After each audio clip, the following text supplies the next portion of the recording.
Depuis le signalement de l'épidémie de la maladie à virus Ebola dans la province de l'Équateur, en République démocratique du Congo, le gouvernement congolais et les partenaires dont l'Organisation mondiale de la santé, Bureau de la représentation pays, ont effectué plusieurs missions de sensibilisation de la mise en œuvre du plan de contingence et du renforcement des structures sanitaires existantes dans les départements frontaliers à la République démocratique du Congo. Un dispositif de collecte des rumeurs sur d'éventuels phénomènes anormaux a été mis en place avec l'appui des relais et autres acteurs communautaires. Il faudrait, si vous avez une personne qui est malade à la maison, il faut tout de suite informer le service de santé. Surtout si la personne fait une fièvre de plus d'une forte fièvre, son corps est très très chaud. Ne le touchez plus, appelez le service de santé, ils vont venir eux-mêmes chercher le malade et vous aider à le soigner. Dans la lancée des activités de préparation de la riposte à une éventuelle épidémie d'Ebola, l'Organisation mondiale de la santé a déployé une mission de surveillance fluviale pour la recherche active des cas suspects de la maladie à virus Ebola dans 120 villages le long du corridor fluvial.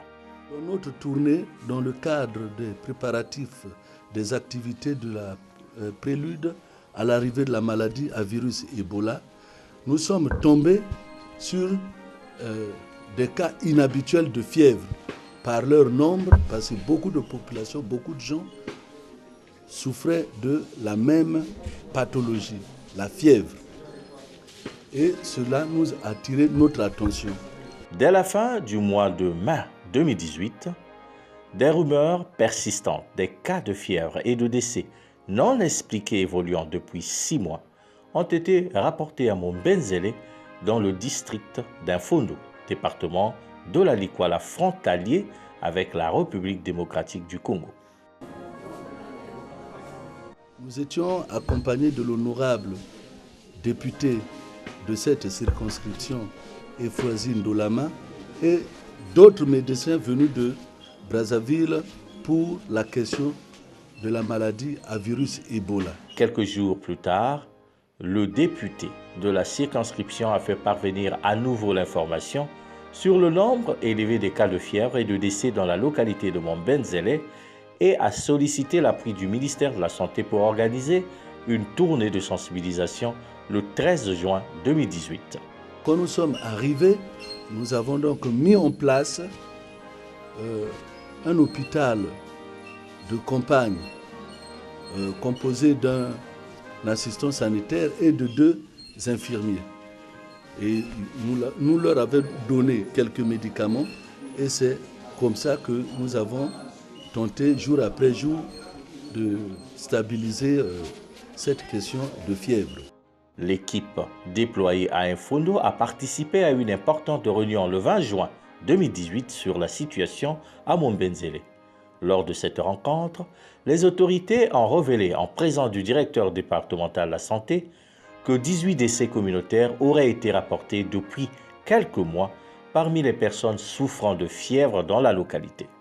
Sur la base de cette information, une équipe de l'Organisation mondiale de la santé s'est rendue le 21 juin 2018 dans la localité de Mombenzele pour une évaluation sommaire de la situation et la collecte des échantillons.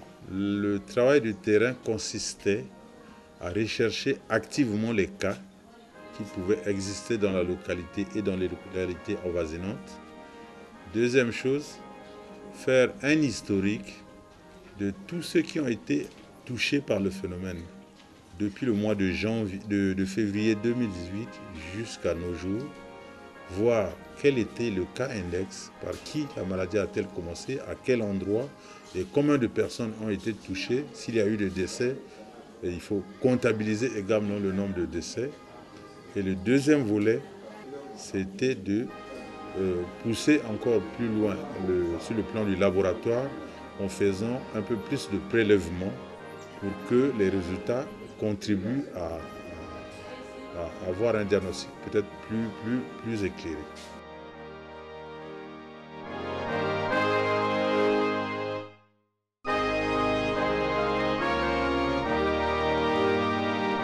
l'OMS a toujours, pour mener ce type d'activité, l'OMS s'appuie sur ce que fait le gouvernement, le ministère de la Santé pratiquement. Donc dans un premier temps, tous les appuis que nous avons apportés à Mombenzele, cela se faisait en appui à l'activité du ministère de la Santé. Et c'est pourquoi la présence du directeur départemental de la Santé, qui lui représente sur le terrain le ministère de la Santé. Nous avons donc renforcé les capacités de l'équipe hospitalière locale en leur apportant un assistant sanitaire et 2 infirmiers.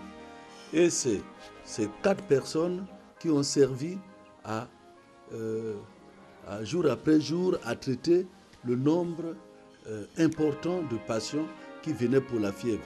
Au cours de cette mission d'une journée, l'infirmier responsable du centre de santé intégré de Mombenzele a déclaré avoir reçu environ 135 malades entre le 20 et le 21 juin 2018.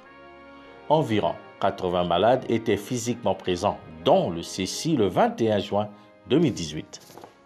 Les principaux signes présentés par les malades étaient donc la forte fièvre, les convulsions, les vomissements, l'asthénie et la diarrhée pour quelques rares cas.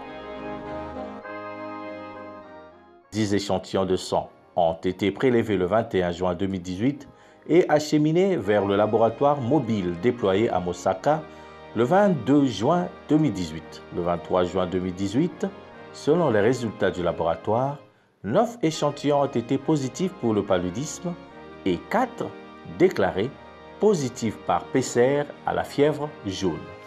Ce qui était difficile, nous avons fait. La clinique montrait que véritablement les gens avaient de la fièvre. C'était la fièvre, une très forte fièvre à 38,40, 38,5,40.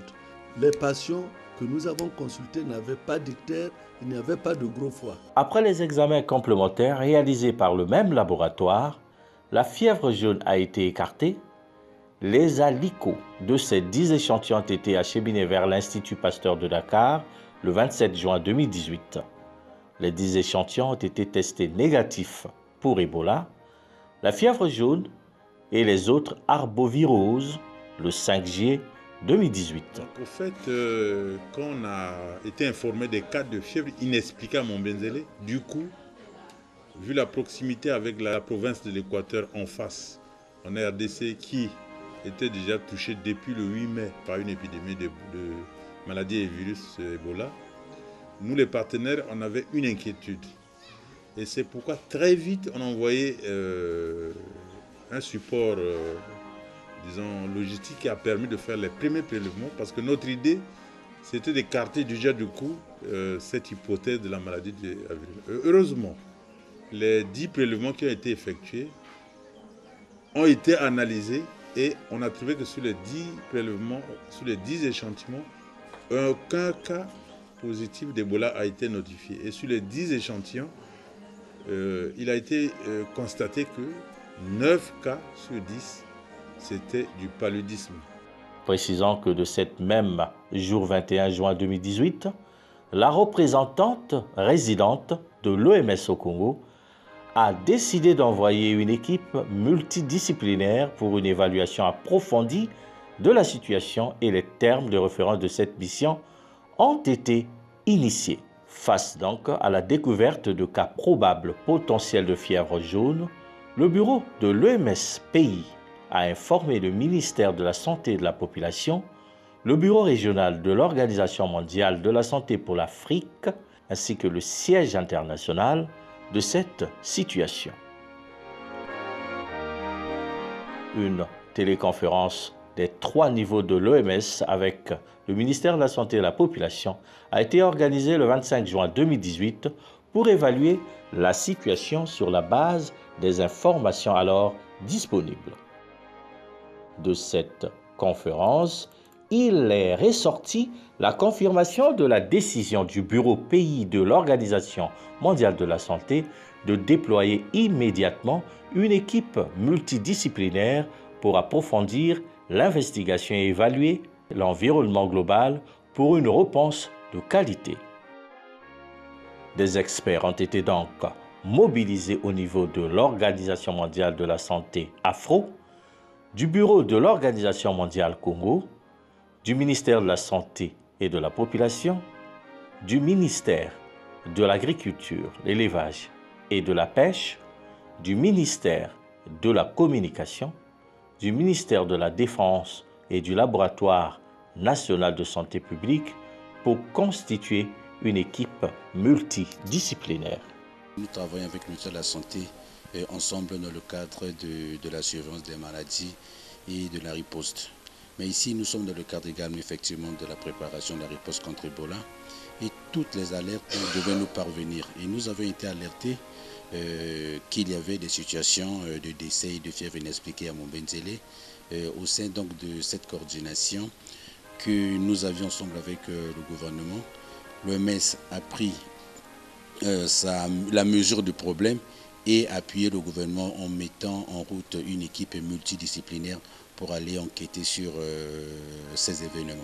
Lorsqu'il y a une mission pareille et quand il y a un événement pareil, il y a nécessité de mettre ensemble beaucoup d'experts d'origine différentes et surtout de disciplines différentes. Voilà pourquoi on appelle une équipe multidisciplinaire. Cette mission d'investigation a été diligentée pour que les experts qui sont déployés sur le terrain puissent répondre à des questions essentielles.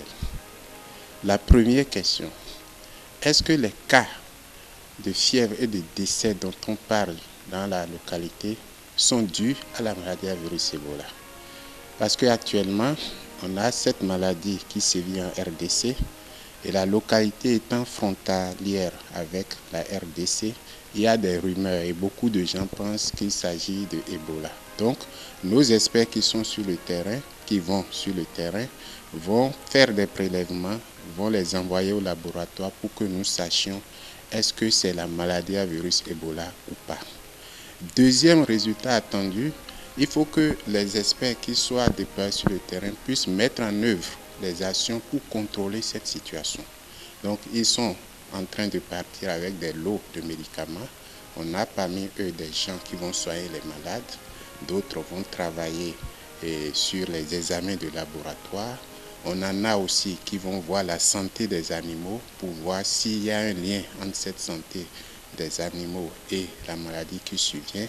On en a aussi qui vont travailler sur les types de moustiques qu'il y a là-bas pour savoir en fonction de ces moustiques quelles peuvent être les causes éventuelles des cas de fièvre qu'on est en train de rapporter dans cette localité. Et l'autre chose qui est importante, c'est que ces experts vont travailler à apaiser la communauté. Parce qu'il y a de l'inquiétude, il y a de la peur qui s'installe. Et donc, grâce à leur présence, ils vont apporter une assurance aux communautés locales et travailler sereinement à montrer de quoi il s'agit et apporter la réponse qui s'impose. Après une réunion de briefing et de compréhension des termes de référence au bureau de l'OMS Congo, le 27 juin 2018, l'équipe multidisciplinaire, donc en biologiste, en entomologiste, en vétérinaire et en communicateur santé, avait quitté Brazzaville pour Infondo, capitale départementale de la Nikwala, le jeudi 28 juin 2018 par un hélicoptère des forces armées congolaises spécialement affectées à cet effet. Le pays travaille de façon à sécuriser les populations où qu'ils soient sur le territoire national. Et donc cette situation va être gérée avec la plus grande qualité et compétence de façon à ce que tout se passe bien. Les communautés doivent faire confiance au gouvernement, aux autorités locales, aux experts qui sont déployés sur le terrain et savoir que ce dont il s'agit va être découvert, les solutions qui s'imposent vont être mises en œuvre et le calme va revenir.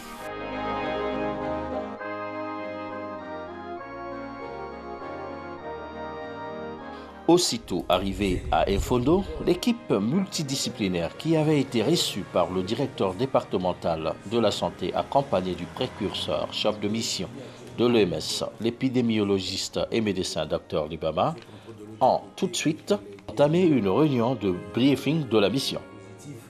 remonte quand même, je crois, au 7 juin, au 6 juin. Sinon, il n'y a plus eu de cas positifs. Et au niveau de Mbandaka, c'est le seul. Toutes les personnes contacts sont sous contrôle. Et je crois que de 1500, il reste à peine 167 ou 187 qui sont...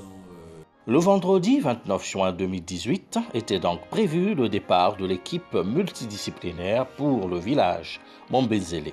Et avant le départ, l'équipe des experts, accompagnée du directeur départemental de la Likwala, avait donc été reçue par le secrétaire général de la préfecture pour les échanges de civilité.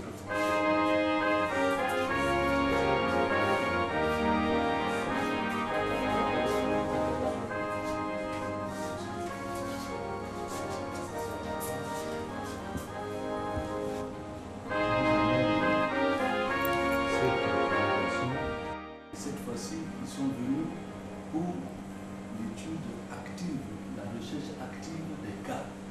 C'est-à-dire qu'il y a des médecins ici de plusieurs spécialités qui vont rechercher la cause effective de... Après la prise de contact avec l'autorité préfectorale, l'équipe était donc en route pour Mombenzele où le parcours sur le Bangui a été réalisé en pirogue motorisée. Le village Mombenzele étant situé à 90 km en aval de la ville d'Infondo, il a fallu donc 3 heures de navigation à l'équipe pour atteindre cette localité.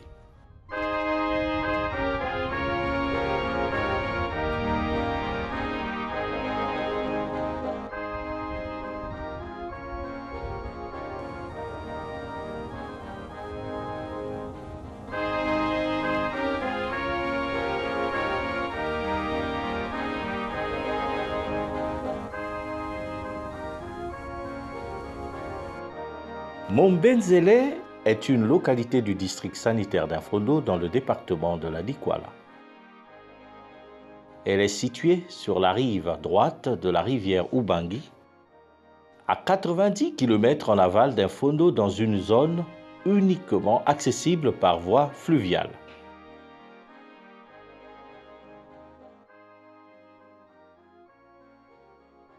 Sa population, constituée des Bantous et d'Autochtones, et estimée à 3300 personnes, vit essentiellement de la pêche, de l'agriculture et de la chasse. La couverture en réseau téléphonique est inexistante. Mombenzele abrite un centre de santé intégré peu fréquenté, connaissant des ruptures régulières des stocks de médicaments essentiels. La couverture vaccinale de la population est faible. On y observe une forte croyance en la médecine traditionnelle, ce qui engendre un recours tardif aux soins médicaux. La localité de Mombenzele est bordée par la forêt équatoriale d'un côté et par la rivière Ubangi de l'autre. Cette combinaison de forêts et de cours d'eau est propice à la prolifération de moustiques et autres vecteurs de maladies. De nombreux arbres fruitiers et une végétation herbeuse ont été observés dans le village. Des portions marécageuses des forêts constituent des gîtes larvaires sauvages où se multiplient les vecteurs. Ceux-ci trouvent ensuite refuge dans le feuillage des arbres et de nombreuses herbes avoisinantes.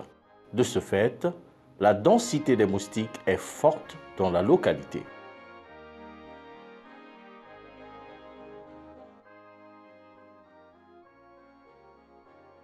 Arrivé à Mombenzele à 17h20, l'équipe a eu l'occasion d'entamer un briefing avec le comité d'accueil composé du chef du village de Mombenzele et collaborateurs, du président du comité de village et collaborateurs, de l'infirmier chef de centre de santé de Mombenzele, des agents de santé dépêchés par la direction départementale de la santé pour le renforcement de l'équipe médicale locale dans la prise en charge des cas et bien entendu de certains curieux du village.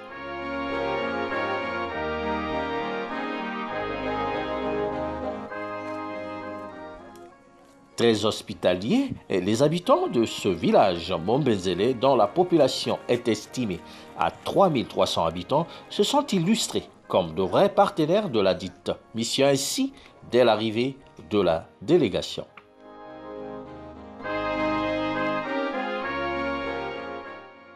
Plusieurs contacts ont été pris le lendemain de l'arrivée de l'équipe et ce en fonction des termes de référence de chaque expert.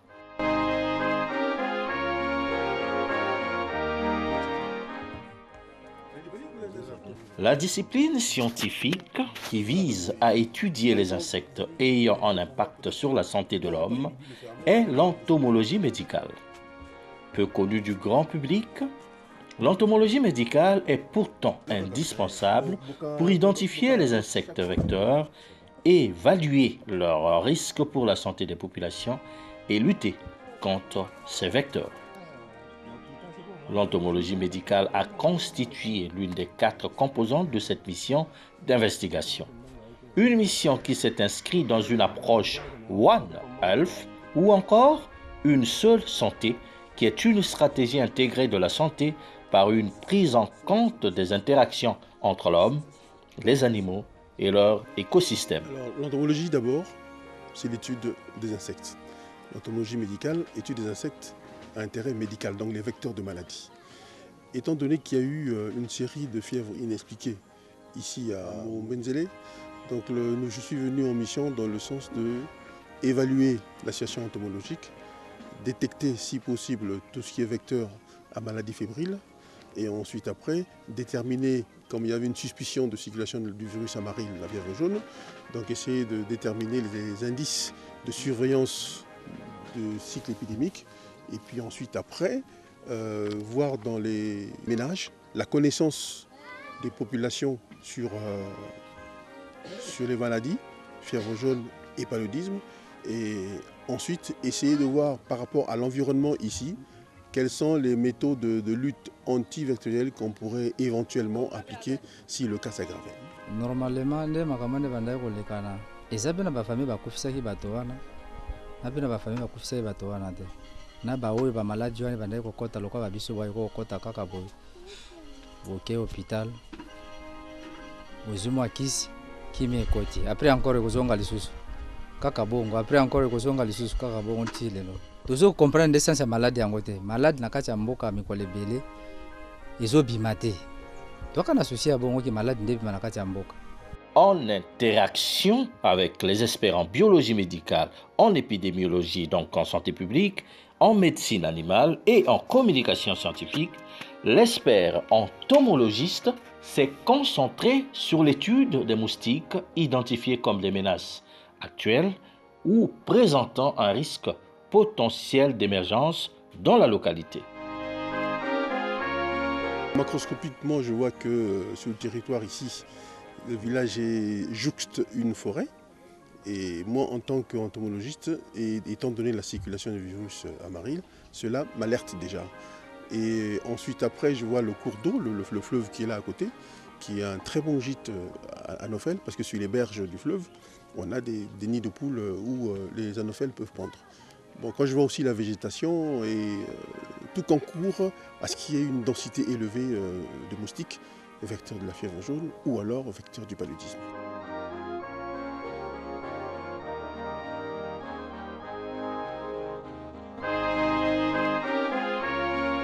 Par rapport à mes termes de référence, il fallait d'abord essayer de voir si le vecteur existe et quel vecteur existe sur le terrain.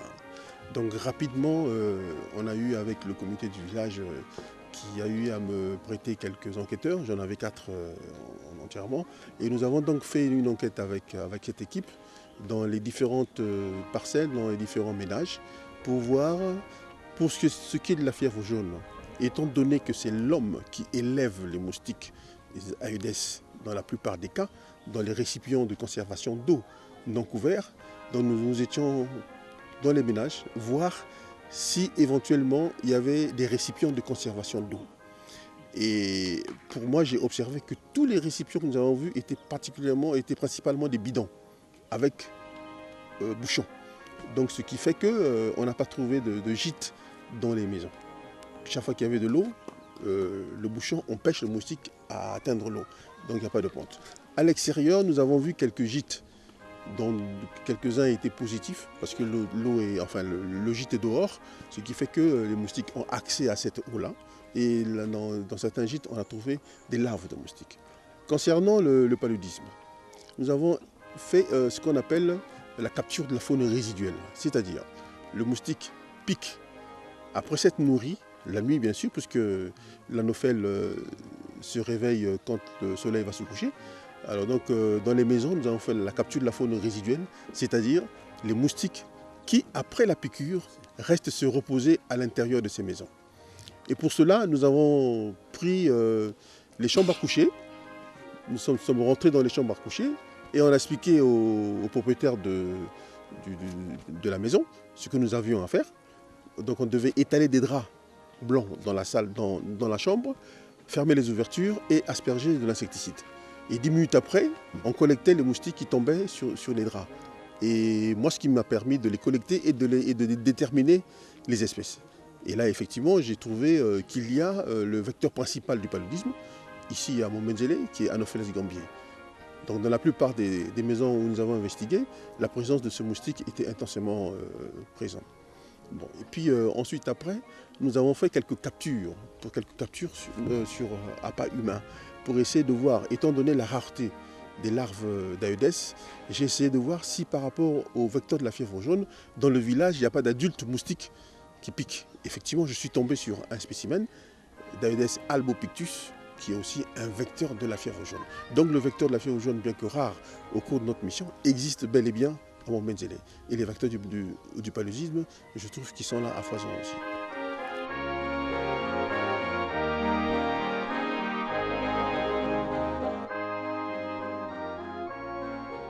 En fonction de leur réservoir et de leur modalité de contamination, il existe une diversité des zoonoses.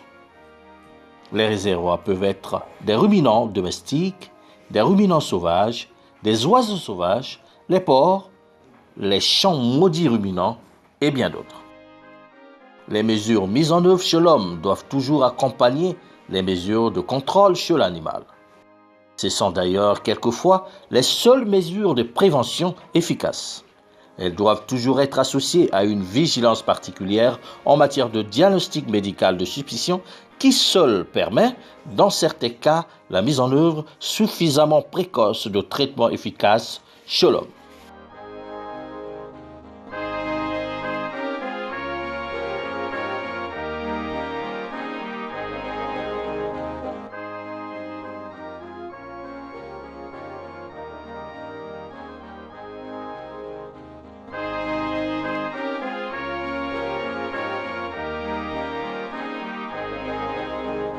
Alors que certains pays développés ont raisonnablement des données précises sur l'impact des zoonoses, de telles statistiques sont difficilement accessibles pour les pays en développement, dont la République du Congo, du fait du manque de systèmes de surveillance collectant des données fiables.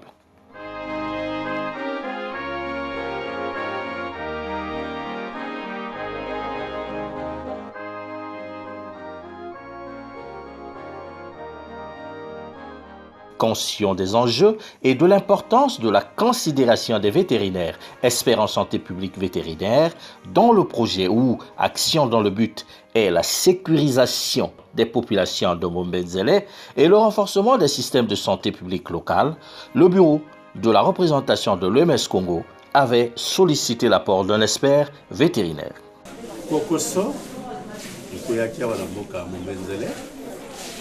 Mais dans mon longo siko balingi siko likamba boye oui il faut pas manyolango ndenge moko ya bien batala la côté la santé ya bateau la santé ya banyama pe santé ya biloko pe ali nzinga na biso donc mona na katia watana bateau la santé humaine ngamo ta santé animale moninga na biso docteur Bitindo beaucoup mon affaire que simba ka bangungi kasi bangungi ba nzinga na biso donc il faut toyeba makamoni za koleka wana toye libido to kosolola na bino to komona banyama na bino toali na mituna binoka il faut bozongisa biso mituna yango na ndenge moko ya bien. Des fièvres qui ont été enregistrées en Mouambenzele étant plus ou moins inconnues, le ministère de la Santé a estimé qu'il fallait associer un technicien de la santé animale à cette mission. C'est dans ces conditions que la Direction générale de l'épidémiologie et de la lutte contre la maladie a pris contact avec moi pour faire partie de la mission. Sur le terrain, nous avions eu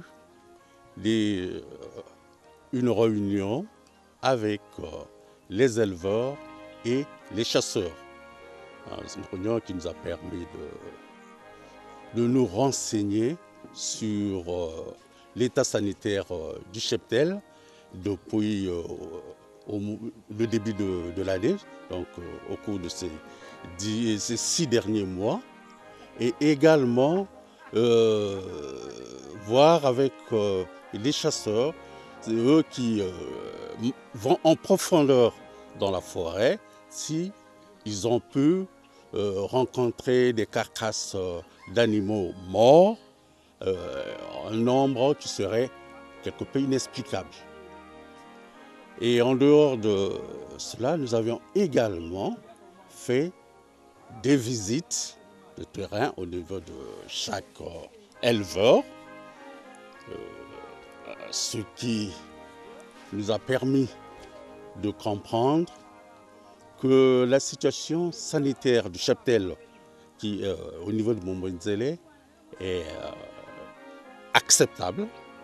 La situation sanitaire est acceptable, quand bien même les éleveurs déclarent n'avoir jamais eu accès aux soins pour leurs animaux. Il est à noter que le concept de la zoonose fait l'objet de nombreuses définitions dont la plus classique indique les zoonoses sont les maladies et ou des infections qui se transmettent naturellement des animaux à l'homme et vice-versa.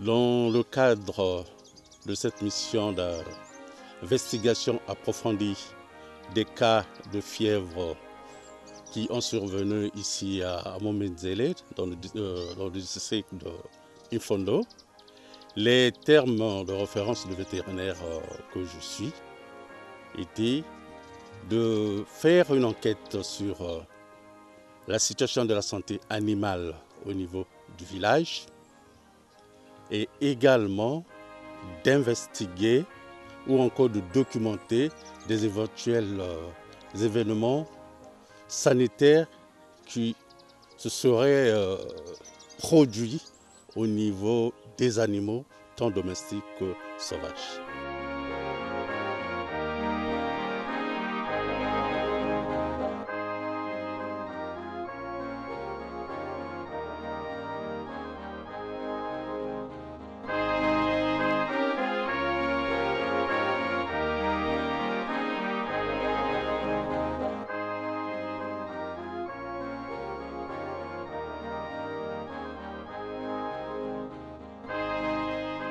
S'agissant de l'investigation biologique, la méthode utilisée par le biologiste a consisté en l'enregistrement et le codage des malades, puis au prélèvement d'échantillons de sang au bout des doigts pour le TDR, à goutte épaisse et veineux pour la fièvre jaune. Les cibles étaient constituées des cas de fièvre de tout âge, les tests de diagnostic rapide, les tubes secs vacuténaires et les lames porte-objets sont les outils utilisés sur le terrain. Le microscope binoculaire, le GEMSA ont été utilisés au laboratoire pour colorer et lire les gouttes épaisses. Les examens réalisés incluaient les tests de diagnostic rapide pour le paludisme et pour Ebola, la goutte épaisse, mais aussi la PCR pour les échantillons envoyés à l'INRB de Kinshasa et l'IP de Dakar. Alors, cette mission est partie d'un constat, c'est que il y a eu une flambée de fièvre avec un taux anormal de mortalité et les autorités avaient été alertées déjà par les populations à travers leur représentante qui est en fait le député de Lama. Et le gouvernement et ses partenaires, notamment l'OMS, ont réagi en envoyant une première mission de prospection qui avait fait des prélèvements de 10, effectivement, dont 9 s'étaient avérés positifs pour la recherche du plasmodium et 4 s'étaient avérés positifs pour la fièvre jaune.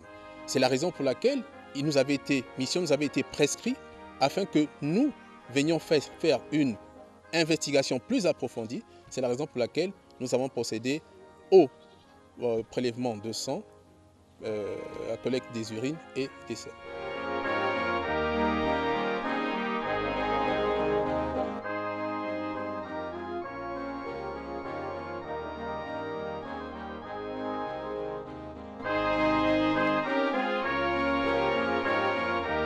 Pour ce qui est des prélèvements de sang, nous avons fait 45 prélèvements, nous avons fait 45 tests de diagnostic rapide et sur les 45, 36 se sont avérés positifs, ce qui fait à peu près un taux de positivité de 80%, ce qui est énorme. Nos données corroborent un peu avec les premiers résultats qui avaient été faits il y a quelques temps.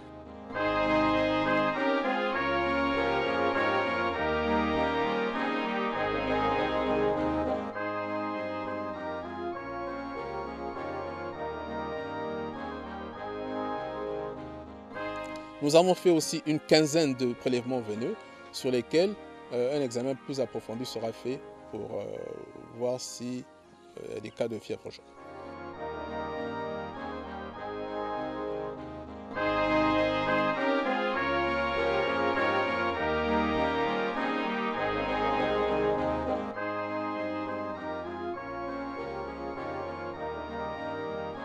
C'est vrai que Mombenzele est enclavé, mais fait quand même partie de 342 000 km² de notre cher et beau pays.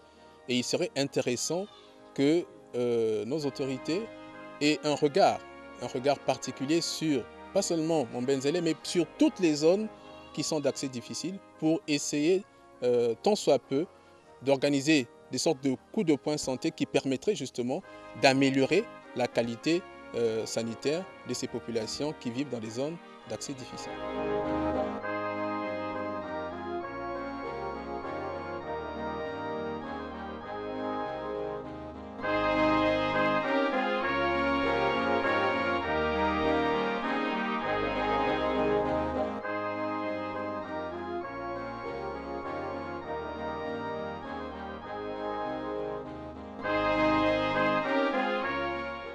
La mission de l'équipe multidisciplinaire à Mombenzele a donc confirmé qu'il n'y a pas d'épidémie de la fièvre jaune ou de la maladie à virus Ebola en ce qui concerne la situation qui prévoyait dans cette localité. Les présentations cliniques des cas et les différents examens de laboratoire réalisés ont permis d'écarter la maladie à virus Ebola et la fièvre jaune. Aucun cas reçu au centre de santé dans la période ou rencontrés dans les communautés ne répondait aux définitions des cas de la maladie à virus Ebola et de la fièvre jaune. Le plus au niveau du volet animal, il n'a été constaté aucun phénomène de décès anormal d'animaux en forêt ou dans les villages pouvant indiquer une maladie évoluant au niveau des animaux. Ces constats ont été renforcés par les résultats des échantillons biologiques envoyés à l'IP de Dakar et à l'INRB de Kinshasa. Quant au paludisme, les présentations cliniques des cas plaident en faveur du paludisme. Les présomptions diagnostiques cliniques évoquent le paludisme dans plus de 90% des cas.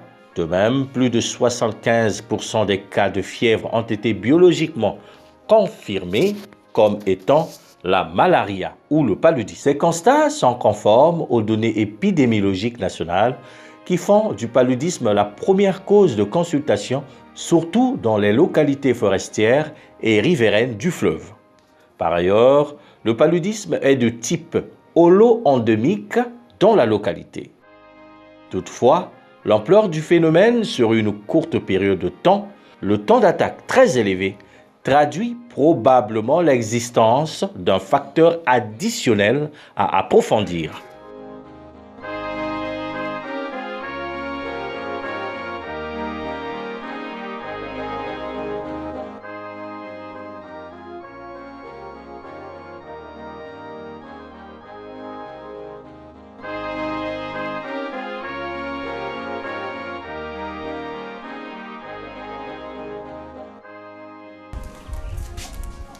Nous sommes ici dans le cadre d'une intervention liée aux fièvres qui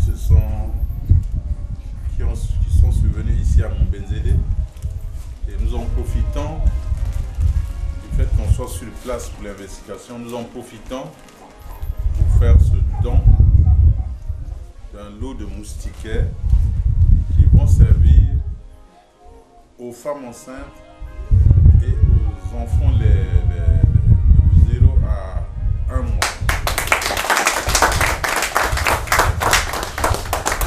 Merci beaucoup. Au nom de Madame la ministre de la Santé et de la Population et à mon nom propre, je reçois ce don et je le transmets à qui de droit. Et je vous remercie pour ce don qui n'est pour moi peut-être pas le dernier, parce que vous avez l'habitude de nous aider, de nous appuyer. Et donc, je vous remercie sincèrement au nom donc, de toute cette population. Vous avez cité les femmes enceintes et les mères des enfants de moins d'1 mois. Remet symboliquement cette moustiquaire dans de l'OMS Congo pour utilisation.